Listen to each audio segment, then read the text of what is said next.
হৈ লওক মোক আৰু দুটা সমষ্টি যাব বাকী আছে এতিয়া জমদুৱা যাম কালি পৰ্বতজৰাত আহিম শ্ৰীৰামপুৰত যোৱা নহ'ব আৰু তাৰ মোৰ লাগে যে অহা দুদিনৰ ভিতৰত ইলেকশ্যন ডিক্লেয়াৰ হৈ যাব তাৰ পিছত পাৰ্টিৰ মিটিং হ'ব আমাৰ অবজাৰ্ভাৰবিলাক সব সমষ্টিতে আছে আমি সকলোৱে বহি 28 তাৰিখৰ ভিতৰত ডিচিশ্যন লৈ ল'ম কেইটা সমষ্টিত আমি ইলেকশ্যন খেলিম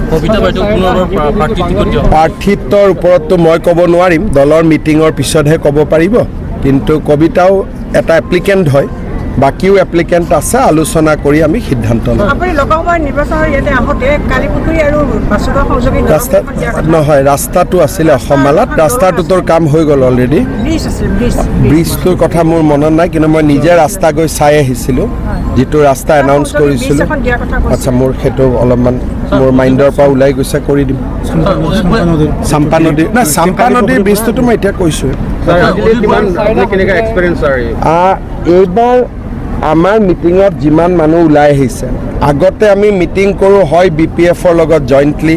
নহ'লে UPPLৰ লগত জইণ্টলি আমাৰ বিজেপিটো অকলে মিটিং নহৈছিলে কিন্তু এতিয়া বিজেপিৰ মিটিং অকলেও হৈছে আৰু BPF UPPLৰ মিটিঙত যেনেকৈ মানুহ হয় তাতকৈ বেছিয়ে হৈছে কম হোৱা নাই যিমান কচুগাঁৱৰ দৰে জেগাত চালাকাটি হওক দতমা হওক বনৰগাঁও হওক সকলোতে ৰাইজ বহুত ওলাই আহিছে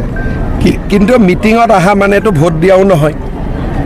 আমি গোটেইখিনি বিশ্লেষণ কৰি কিমান আমাৰ ছাপোৰ্ট বাঢ়িছে তাৰ ওপৰত আমি সিদ্ধান্ত লৈ কেণ্ডিডেটবোৰ আমি 28-29 তাৰিখে মানে ইলেকশ্যন ডিক্লেয়াৰ কৰাৰ 48 আৱাৰ্ছৰ ভিতৰত আমি দি দিম সৈয়দ হামিদা সোনিয়া গান্ধীৰ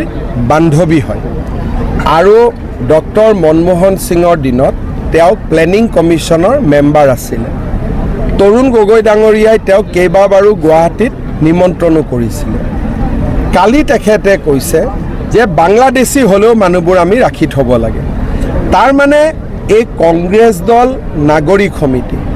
এইবিলাকক যদি আমি বাছি থাকিব দিওঁ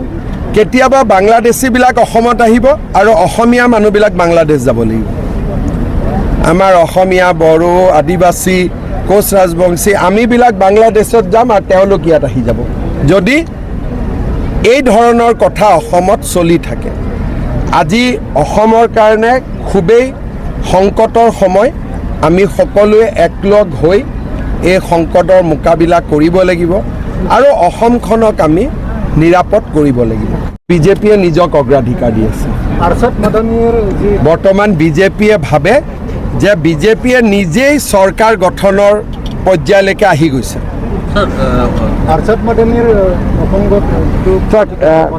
এই বিষয়ে মই অলৰেডি কৈছোঁৱে আৰছাদ মাদানী আছাদ মাদানী মেহমুদ মাদানী এইবিলাকক মই খাতিৰ খুতিৰ নকৰোঁ মানুহৰ ভোটৰ অধিকাৰেই কিয় থাকিব লাগে ভোট লাগা নালাগাৰ কথাটোতো পিছত আহিব অচিনাকি মানুহৰতো ভোটেই থাকিব নালাগে সাংবাদিকখিনিৰ কাৰণে চিন্তা কৰি অলপ ইলেকশ্যন আমেৰিকাত থাকে তেওঁতো মেক্সিমাম সময় আমেৰিকাত থাকে দুদিনমান গুৱাহাটীত আহে আৰু গুৱাহাটীখন জ্বলাই থৈ যাব খোজে কিন্তু আজিকালি মানুহে বুজিছে ইমান গুৰুত্বও নিদিয়ে